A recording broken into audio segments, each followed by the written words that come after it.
Magandang umaga po sa inyo lahat mga kapatid. Sa umaga pong ito ay isa sa mga sulat po ni Juan ang madalas na sinasabi sa atin. Sabi niya, sapagkat ang sino mang ipinanganak ng Diyos ay magtatagumpay sa sanglibutang ito. At ito ang pagtatagumpay niya sa sanglibutan na dumadaig sa makatuwid baga ay ang kanyang pananampalataya. Lahat po ng mga inawit natin, ano po mga kapatid, sa umagang ito ay patungkol sa pagtatagumpay. At itong pagtatagumpay na ito ay isa sa mga bagay na ating pa rin ipinagbabaka upang ating madaig ang mga pagsubok sa sanglibutang ito.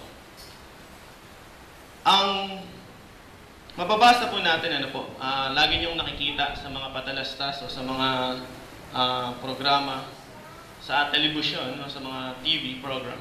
Makikita niyo doon yung Nike, yung Nike. Ang totoo po niyan, ang basa talaga doon ay Nike. Galing yan sa salitang Griego, yung Nike na yan, na ang ibig sabihin ay victory. So yun po ang ibig sabihin ng Nike na yan. Kaya kung makikita nyo, laging pag natatapos yung patalastas nung Nike na yan, hindi siya talaga Nike, kundi Nike po talaga siya. Nikos yan po sa salitang Griego. Na ibig sabihin ay victory or success. Doon po nanggaling yung salitang yan. Sa atin po, every 4 years, sa atin lagi natin pinaghahandaan na sana meron tayong mga manlalaro na makapasok sa tinatawag nating Olympic Games. Ang mga manlalaro natin ay talagang sinasanay natin sa loob ng mga mahabang panahon. At 4 na taon nilang pinaghahandaan upang sila ay makipagbaka o makalaro sa tinatawag nating Olympic Games. Na tuwang-tuwa tayo na makita kung sino mang mga Pilipino ang mga mapapabilang sa mga maglalaro dito sa tinatawag nating Olympic Games. Lalo na kapag nakikita natin na iwinawagaywa yung ating bandila at inaawit natin o inaawit sa pagkakataong iyon yung national anthem. Nalulungkot lang tayo dahil sa World Cup nalaglag na yung Azkals So 4 na taon na naman muling mag-iintay itong Azkals na to. Pero panibagong mga manlalaro na naman yung ating mga makikita. So katulad din po natin gustong-gusto natin na magtagumpay yung ating mga pinanunood o yung mga atleta natin na ng ating bansa upang magkaroon tayo ng tinatawag natin na nakapurihan o pagpupuri sa ating mga sarili bilang mga Pilipino. The same goes mga kapatid sa tinatawag natin Christian arena. Ang bawat isa sa atin ay laging nakikibaka o laging nakikipaglaban. Without proper discipline, without yung tinatawag natin na pag-iensayo at disiplina sa sarili, walang sino man sa atin ang makakarating sa tinatawag nating tagumpay. Doon sa Nike. So, ito yung sinabi ni Pablo sa bawat isa sa atin. Nasabi niya, ito ang mga paraan upang ang bawat isa ay makamit natin yung tagumpay na ating hinahangad. Unang Korinto, Kabanatang 9, talatang 24 hanggang 27. Kung tangan niyo po ang inyong banal na kasulatan, buksan niyo po. Sa aklat ng unang Korinto,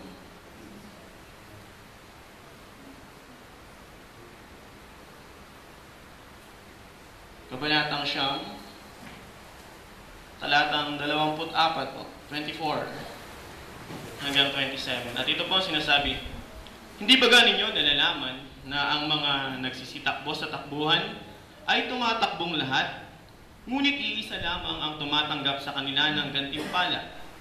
Magsitakbo kayo ng gayon upang magsipagtamo kayo, at ang bawat tao na nakikipaglaban sa mga palaruan ay mapigil sa lahat ng mga bagay.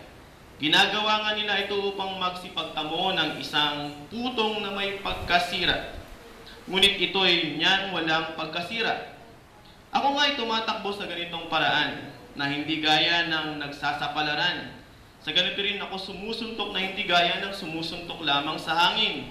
Ngunit hinahampas ko ang aking katawan at aking sinusupil. Baka sakaling sa anumang paraan, pagkapangaral ko sa iba, ako rin ay itakwid.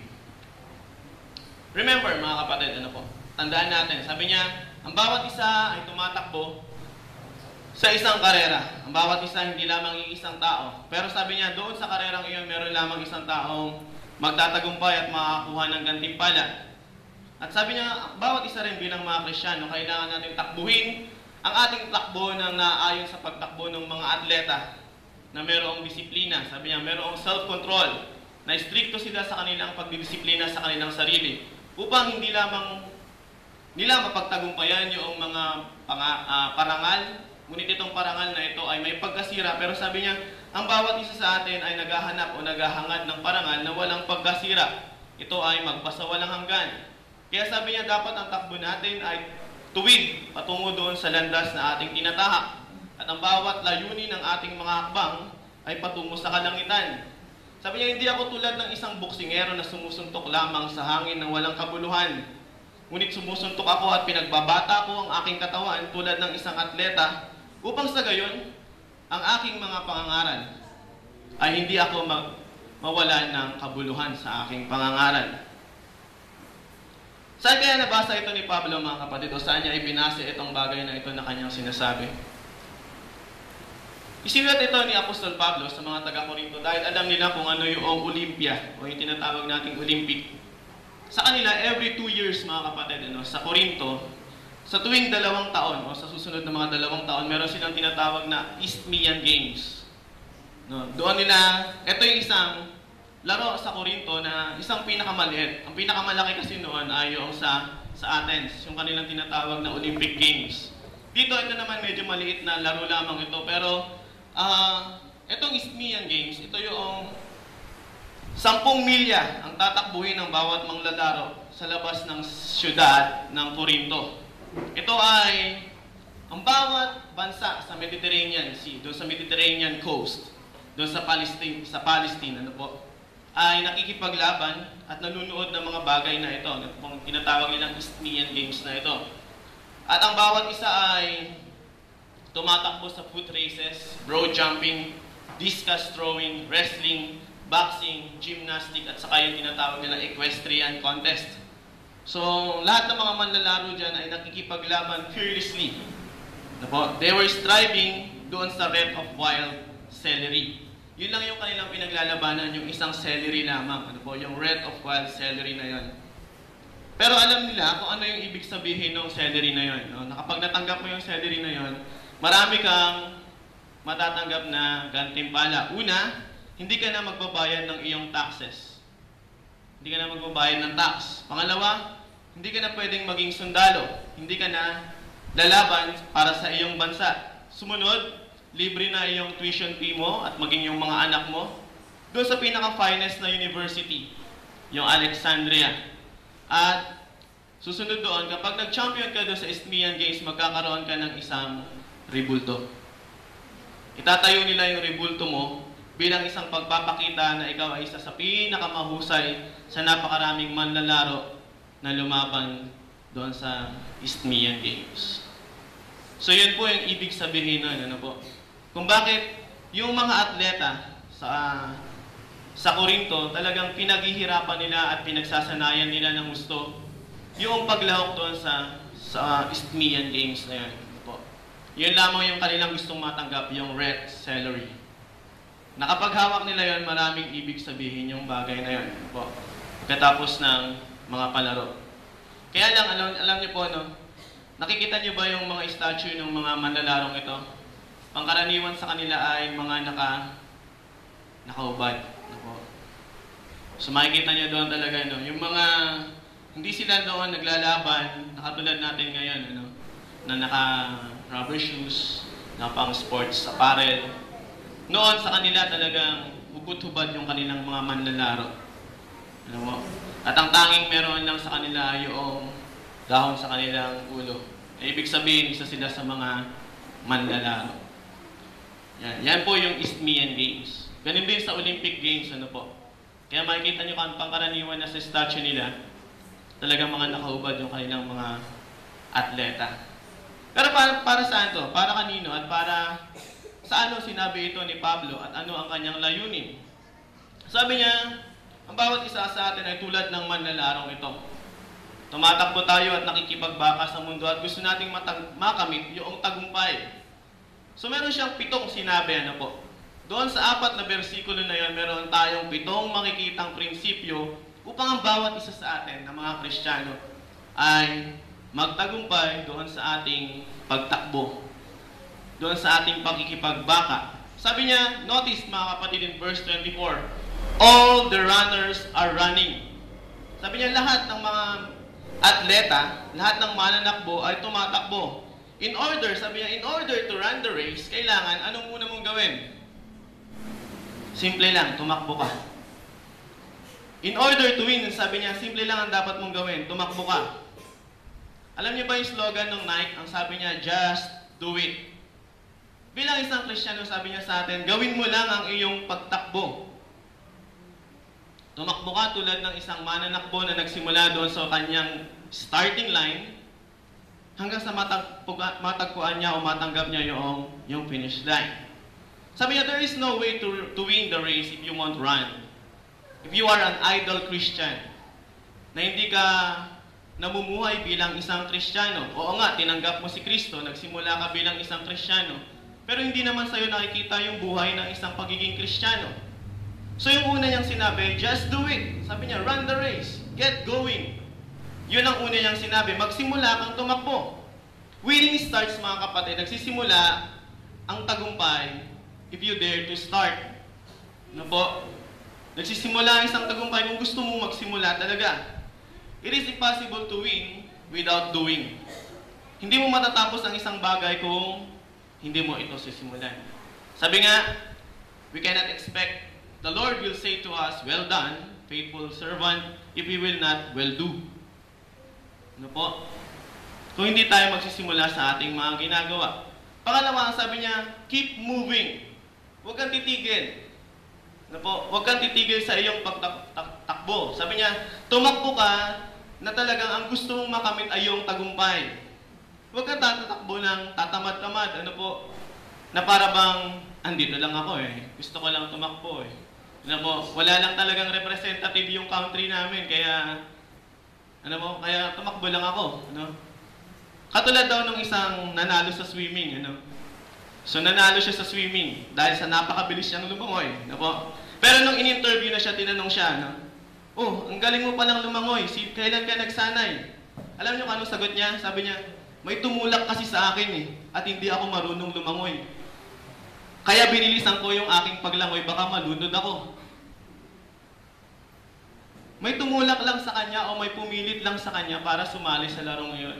Hindi naman tayo ganung mga Kristiyano, hindi po ba? Sapagkat alam natin, ang pagiging Kristiyano ay isang kaalaman. Kaalaman na kung saan alam natin kung ano yung ating itinatakbo. Hindi tayo tumatakbo, sabi nga ni Pablo, hindi tayo tulad ng isang boksingero na sumusuntok lamang sa hangin. Ano po? Anong sabi ng isang boksingero noon sa kalaban niya? Sabi ng isang boksingero doon sa kalaban niya, sinipon ako Bakit? Kasi puro hangin yung tumama sa akin at nilamig ako. Wala man lang tumama sa suntok niya, kaya yun, natulog siya. No? So the race, mga kapatid, is until we can finish the line, or we can finish the race itself. Na po. Hanggang sa maabot natin yung finish line. So sabi niya, if you want to win, pursue excellence. Lagi mong hingayin o hangarin yung pinakamaganda at pinakadali sa isa lahat, yung pinakamataas sa lahat. So, ano ba yung mga dapat natin gawin? If we are settled to watch from the sidelines, but that we must be involved. Kahit na daw nanonood ka, ito daw yung dapat mong gawin. You must be willing to take action. You must be willing to change your attitude. And you must be willing to keep moving. Even hanggang sa pagod na pagod ka na. Even hanggang sa nararamdaman mo na para bang gusto mo nang sumuko. Pero, tumatakbo ka pa rin. Kasi sabi niya, hindi naman ito para sa pera o para sa salapi. Hindi naman natin pinaglalabanan kung ano yung tropeyo o hindi naman natin sinasabi na gusto natin magkaroon ng isang magandang rebulto dahil sa pamumuhay natin bilang isang Kristiyano. Hindi yun, kundi ang gusto nating matamo ay yung buhay na walang hanggan. Yun yung tinatakbo natin at yun yung gusto nating makamit sa buhay na ito pagkatapos ng ating paglalakbay. So the prize na sinasabi ni Pablo is not just a sense of satisfaction. Hindi lamang masatisfied yung mga nanonood, magaling tong mga nalarong ito, ginawa niya naman yung makakaya niya, kaya lang sa dulo ng kanyang pagtakbo, talo siya. Opo. Hindi ito yung sinasabi ni Pablo. Opo. Hindi ito yung gusto niyang ipakita sa atin. Gusto niyang ipakita sa atin that a Christian must be full of energy, full of talents, and using the gifts that God has given to him. Kung ang lahat ng mga bagay na yon ay kanyang ginagawa, then he is qualified in the kingdom of God. Naalala niyo ba yung kanyang parabola? Ano sabi ng Panginoon? Nung nakita niya doon sa piging ng kasalan, yung isang taong hindi nakadamit ng naayon doon sa okasyon. Ano yung kanyang ginawa doon sa taong iyon? Pinakaladkad niya sa kanyang mga tauhan at inihagis niya doon sa labas ng kaharian. Bagamat yung taong iyon, tulad na rin ng atleta, nakikipaglaro na siya eh. Gumagawa na siya ng nararapat gawin ng isang buhay, ng isang Kristiyano. Kaya lang, yung ibang pabanjing-banjing lang siya. Na okay lang. Okay lang, nandito na ako eh. Gagawin ko na ito. Wala na, no choice, sabi nga nila. No choice. Para bang yung mga susunod na henerasyon natin, Kristiyano kasi yung mga magulang ko eh, kaya Kristiyano na rin ako. So natatakot na sila na alamin pa kung ano ang meron at gawin pa kung ano ang nararapat sa harapan ng Panginoon. Ano sabi ni Pablo? I press on toward to win the prize. Call of God in Christ Jesus. So lagi daw po, sa pagtakbo ni Pablo, lagi siyang nakatingin doon sa kanyang patutunguhan. Lagi siyang tumatawag doon sa nagbibigay lakas sa kanya. At lagi siyang tumatakbo ng higit pa beyond his own ability, mga kapatid. Na lagi siyang masigla sa kanyang buhay bilang isang Kristiyano. So bilang isang Kristiyano, you must wear your nike. Lagi natin isuot yung nike. Sumunod, prepare mga kapatid. Walang sino man daw na tumatakbo o walang sino mga atleta na maaaring tumakbo ng walang paghahanda. Kahit yung simpleng exercise lang, kung hindi ka nag-warm up, maya-maya, mahihilo ka na. O sasakit na yung iyong mga kalamnan kapag hindi ka nag-warm up. Ganun din po sa isang atleta. Sabi niya, everyone who competes for the prize is temperate in all things. Yun po yung number 3, prepare and be ready. Kasi anong sabi ni Pablo pa rin, sa Efeso, kung ano daw yung ating pinakikipagbaka. Hindi tayo nakikipagbaka sa laman o sa mga dugo o saan naman, kundi nakikipaglaban tayo sa kapangyarihan ng sanglibutang ito. Ano ang kapangyarihan ng sanglibutang ito? Yung karangyaan, kayamanan, kapangyarihan. Yun yung ino-offer sa atin ng sanglibutan upang talikuran natin ang ating Panginoong Diyos. Yun din naman yung inabot kay Eva, hindi po ba? Yun din ang sinabi ni Satanas kay Eva. Gusto mo bang maging tulad ng Diyos na nalalaman ng lahat ng bagay? Hindi po ba nakikita na ang prutas na ito ay masarap kainin at magiging tulad ka ng Diyos? Andoon yung kapangyarihan, karangyaan, kalayawan. Yun po ang ating ipinagbabaka bilang mga Kristiyano. Kung hindi tayo handa sa mga bagay na ito, kung hindi natin binigyan yung ating mga sarili ng paghahanda sa mga bagay na ito, at wala tayong inner strength upang tanggihan itong mga bagay na ito, and then patuloy tayong lumalangoy sa dagat ng kasalanan. We are completely indulged in an act or just an impulse na gawin itong mga bagay na ito. Dahil hindi naman maliit yung ino-offer ng mundo eh. Anong sabi ng mundo? I will offer you the whole world. Ang mundong ito mga kapatid, bilang tao, bilang tayo, talento natin, kaya nating makuha ang buong mundo.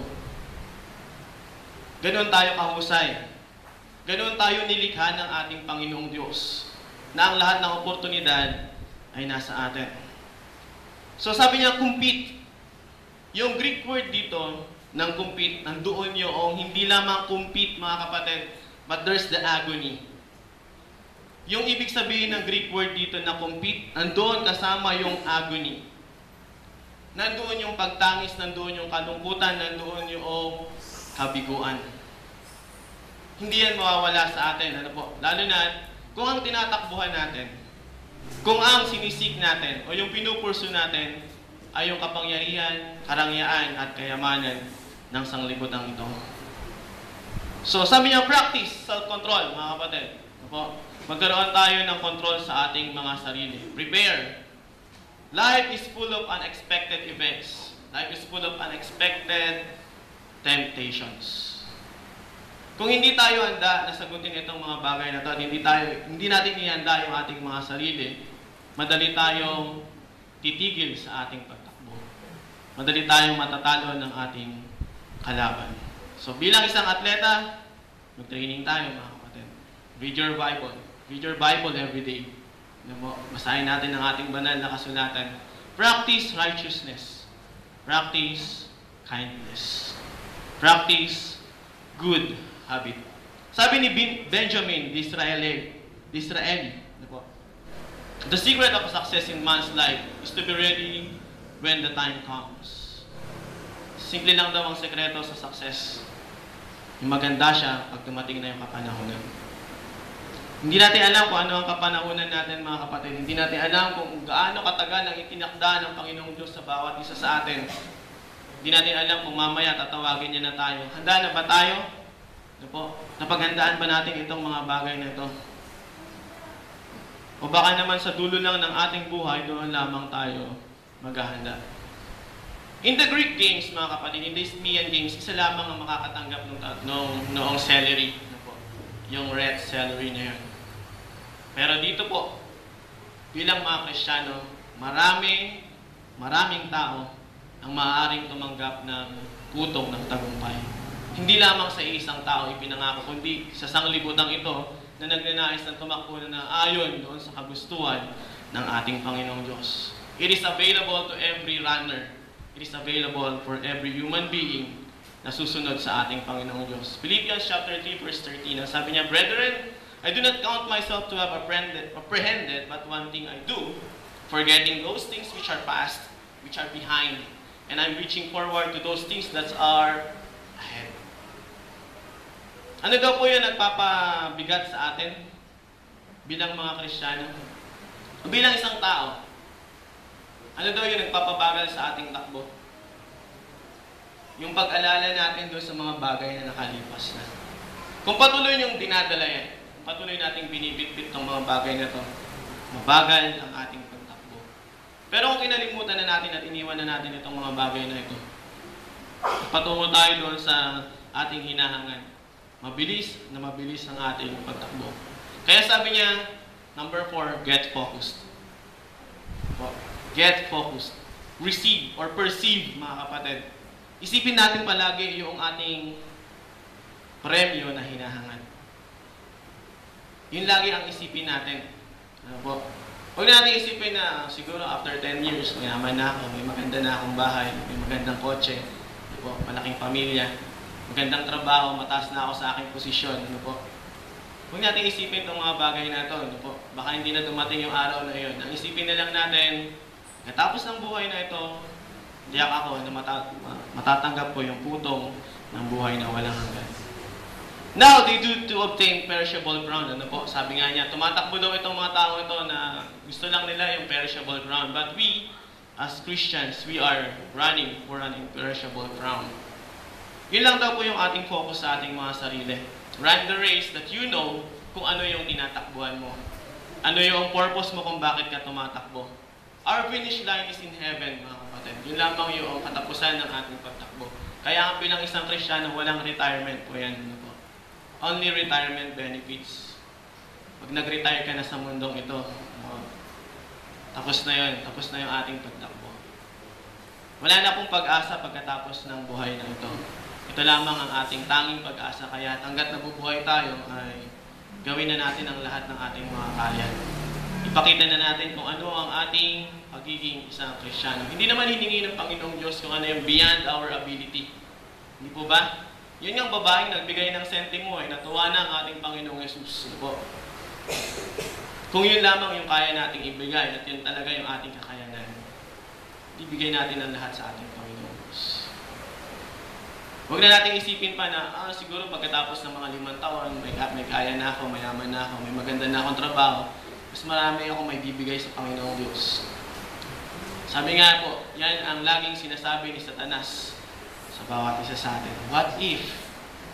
Yung mga what if na yan, ano po, yan ang laging ibinubulong ng Diablo sa atin. What if?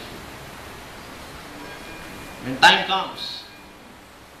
Kaya lang, sabi nga po natin, ano po, ang mga pangako ay laging napapako. Natural yan, ano po, natural yan sa atin that we tend to forget. Kaya hanggat buhay pa tayo, hanggat nandito pa tayo, hanggat may pagkakataon, gawin na natin kung ano yung ating makakaya. Huwag na natin hintayin pa yung panahon na pag magaling na ako sa pagsasalita, o magaling na ako sa banal na kasulatan, saka ako mangangaral. Ano po? Kailan yung panahon na magaling ka na? Ano po? Kailan yung panahon na marunong ka na? Ako nga po, kami nga po na mangangaral, araw-araw namin binabasa ang aming banal na kasulatan. Tinitingnan ko pa rin ang aking sarili. Kung ikukumpara ko sa mga mangangaral, baryang-barya lang po ako. Maliit pa yung aking nalalaman. Kakaunti pa yung aking nalalaman. So, doon sa ating konting nalalaman, mga kapatid, kung nagsisimula na tayo, at ibinabahagi na natin yun ang hinihingi sa atin ng Panginoon Diyos. Hindi niya hiningi na alamin natin kung ano man ang buong nilalaman ng banal ng kasulatan. Tao nga, ano po? Mga tao nga, mga mangaral nga, nasa ulo ang banal na kasulatan. Kung minsan, nagkakamali pa rin. Nagkakamali pa rin.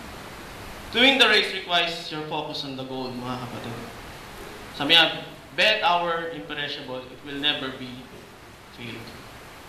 Yun daw po yung ating taya.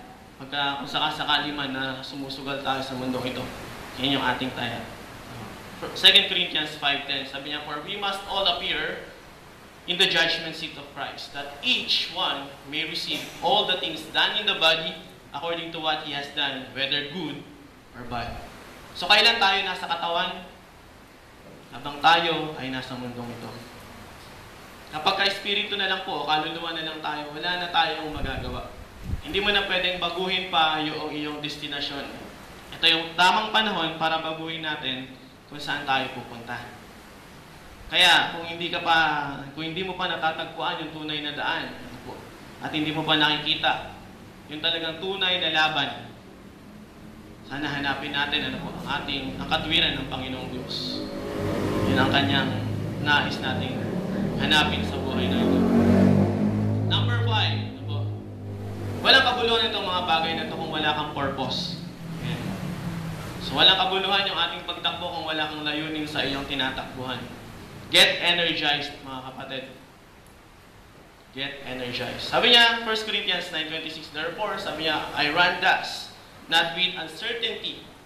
Tumatakbo siya ng may kasiguruhan. Kundi, sabi niya, that fight, not one who beats the air. At nga pa nung sinabi ko sa inyo kanina, yung kalaban niyang boksingero, si Lipon, dahil nga lang, puro hangin lang yung tumatama sa kanya. Mahirap, mga kapatid, kapag sumusuntok ka sa hangin.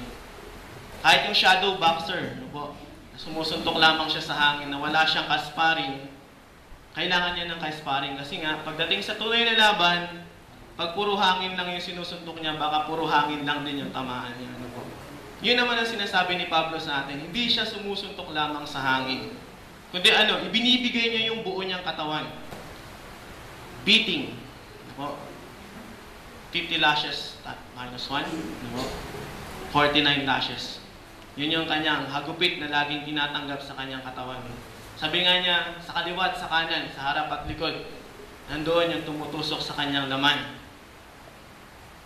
Upang di mawala ng kabuluhan yung kanyang pangalan. So, many people today run for fitness. That is our goal, na magkaroon tayo ng magandang katawan, na magkaroon tayo ng magandang kalusugan. Have you ever noticed, mga kapatid, a professional athlete giving up running? Nakita na ba kayo ng isang professional athlete na tumigil sa kanyang pagtakbo? Wala, hindi po ba?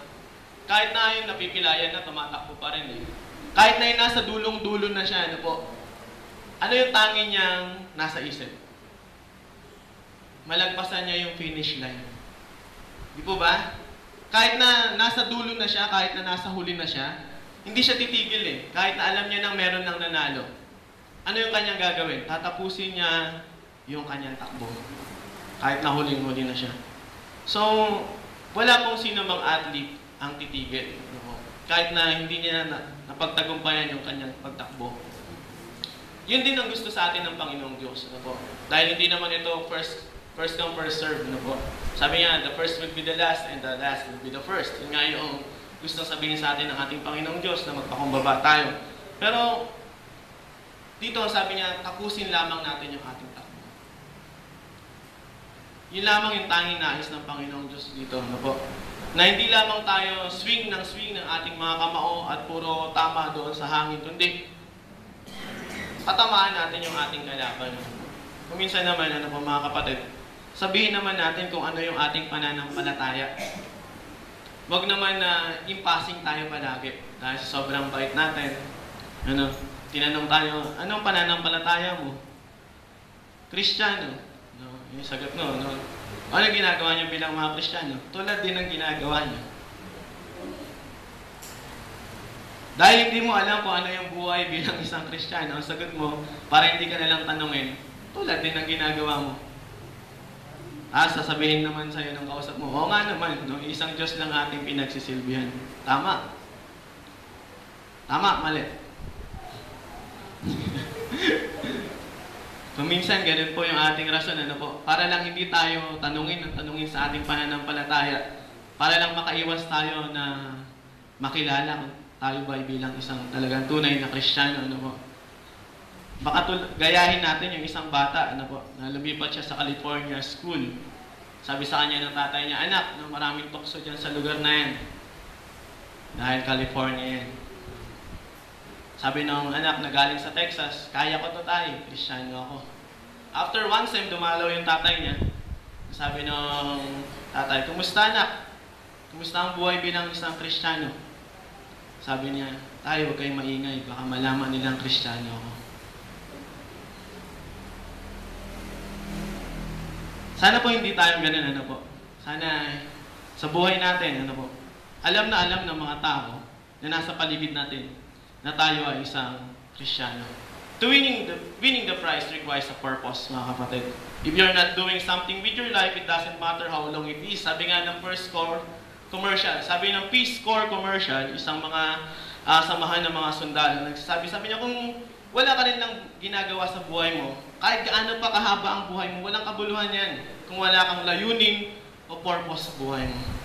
Kahit gaano pa kahaba ang ibigay sa iyo ng Panginoong Diyos, kahit na 969 years, yan yung pinakamatagal, hindi po ba sa banal na kasulatan, kahit ganun pa kahaba, walang kabuluhan ng buhay mo kung walang layunin kung bakit ka nabubuhay sa mundo. Kung walang purpose. Number 6, sabi niya, produce and get faithful. Therefore, sabi niya, not with uncertainty, but one who beats something. So, do not fight like a man beating the air. We must be fruitful. Hindi naman sinabi rito ng banal na kasulatan na kapag wala ka na bautismo, hindi ka na makakapasok sa langit. Hindi naman yun ang ibig sabihin dito, mga kapatid. Kundi ang sinasabi niya, you must be fruitful. Alin ba yung mga prutas na ito? Kundi yung mga prutas ng pananampalataya. Na kung saan patuloy kang lumalago. Kaalaman, kabutihang loob, pag-ibig, compassion, awa. Itong mga bagay na ito ang nais na makita sa atin ng ating Panginoong Diyos. Kasi nga, kung nakikita ito sa atin, itong lahat ng prutas na ito, then malalaman ng mundo na ikaw nga ay kakaiba sa kanila. Kasi kung hindi ito nakikita sa'yo, sabihin nila, ay, Kristiyano ba yan? No? Pareho lang naman tayo ng buhay. Sinungaling din yan kasalanan din yan. Yung ginagawa namin sa lugar na ito, ginagawa niya rin. So, walang kabuluhan, Sabi niya, hindi tayo nagkakaroon ng prutas kung sakaling pareho lang tayo ng ginagawa na nasa paligid natin. Sabi nga natin, kahit gaano man yung kahirap, kahit gaano man kalaki yung taong nasa harapan mo, kahit boss mo pa yan, kahit pa yan pa yung nagpapasahod sa'yo, kaya mo umuiwas. Ako, mas tatanggapin ko pa na makatanggap ako ng maraming memo sa principal namin kaysa gawin ko yung mga ibang pinagagawa sa akin na hindi karapat-dapat sa harapan ng buhay ng isang Kristiyano. Mas gusto ko pa na sigawan niya ako, napagalitan niya ako, nahiyain niya ako, kaysa gawin ko kung ano yung ginagawa ng karamihan. na hindi nararapat sa paningin ng Panginoong Diyos. Mas marangal, mas makakatingin ako sa Kanya ng diretso at mas masasabi ko sa Kanya na ginawa ko yung tunay kong trabaho. Sana ganun din po tayo. Kaya natin iwasan kung ano man yung mga illegal at mamuhay tayo doon lang sa hinihingi ng ating trabaho. And number 7, ito na po yung last. Persist and never quit. Never quit. Ito po. So, sabi niya, when the running gets tough, the tough gets going. Kahit daw gaano kahirap yung pagtakbo, isipin mo na ikaw rin ay isang matatag at ikaw ay patuloy na tatakbo. Discipline your body and bring into subjection. Lest, sabi niya, yung mga pangangaral natin, yung mga preaching natin, yung buhay natin will be disqualified kung sakasakaling we will quit. Kung sakasakaling titigil tayo. Ang Greek word po rito ay eupopaiozo. Galing sa salitang paios, or pious, or religious, or zeus.